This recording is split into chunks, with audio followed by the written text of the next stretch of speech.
విజయనగరం జిల్లాలో మొంతా తుఫాను బాధితులకు రేషన్ సరుకుల పంపిణీలో పాల్గొన్నారు నెల్లిమర్ల ఎమ్మెల్యే లోకం నాగమాధవి.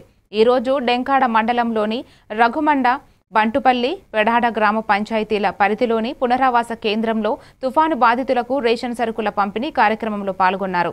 ఈ కార్యక్రమంలో మండల పరిషత్ అధ్యక్షులు వాసుదేవరావు, మాజీ ఎంఎంపీపీ కంది చంద్రశేఖర్, టీడీపీ సీనియర్ నాయకులు పాణిరాజు, అధికారుల బృందం మరియు ఎన్డీఏ కూటమి నాయకులు పాల్గొన్నారు.